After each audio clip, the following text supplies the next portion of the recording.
আসসালামু আলাইকুম। আপনারা আমার হাতে যে জিনিসটা দেখতে পাচ্ছেন এটা হচ্ছে একটা ইউটিউবের সিলভার প্লে বাটন। আর ইউটিউবে যখন ১ লক্ষ সাবস্ক্রাইবার পূর্ণ হয়, ইউটিউব কোম্পানি তখন এই সিলভার প্লে বাটনটা আমাদেরকে গিফট করে। আজকে আমি আপনাদের মাঝে এটা আনবক্সিং করে দেখাবো। তো সবাই ভিডিওটা লক্ষ্য রাখেন, কেউ ভিডিওটা স্কিপ করবেন না। আনবক্সিং করার সাথে, সাথে একটা ফর্ম পেলাম। তারপরে একটা ইউটিউব কোম্পানি আমাদেরকে সিগনেচার করে একটা লেটার দিয়েছে। এটা হচ্ছে একটা লেটার, ইউটিউব কোম্পানি আমাদের এই লেটারটা দিয়েছে। তারপরে আমাদের সেই কাঙ্ক্ষিত সেই সিলভার প্লে বাটন, স্বপ্নের সেই সিলভার প্লে বাটন।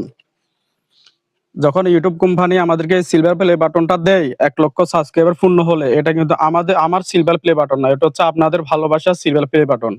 আপনারা যখন ১ লক্ষ সাবস্ক্রাইবার অর্জনের জন্য আপনারা সহযোগিতা করছেন, ভালোবাসা দিয়েছেন, প্রতিনিয়ত আমার ভিডিওগুলো লাইক, কমেন্ট, শেয়ার করছেন, তখন আমার ১ লক্ষ সাবস্ক্রাইবার পূর্ণ হয়েছে, ইউটিউব কোম্পানি আমাকে এই সিলভার প্লে বাটনটা দিয়েছে। এটা কিন্তু আমার না, এটা হচ্ছে আপনাদের ভালোবাসার অর্জন। আর এটা কিন্তু আমি একদিনে কিন্তু অর্জন করতে পারি নাই। এটা আমার অনেক ধৈর্য নিয়ে কাজ করছি ইউটিউবে। তো আমি আপনাদের কাছে একটা কথা বলবো, আপনারা যারা ইউটিউব করেন কিংবা ফেসবুকে কাজ করেন, আপনারা কে কি বলছে আপনারা ওই কথায় কান দিবেন না। আপনারা নিজের লক্ষ্যে পৌঁছানোর চেষ্টা করবেন, কাজ চালিয়ে যাবেন। তখন দেখবেন একদিন সফল হবেন ইনশাআল্লাহ। তো সবাই আমার ইউটিউব চ্যানেলটা সাবস্ক্রাইব করে দিবেন। সবাই পাশে থাকবেন। আসসালামু আলাইকুম।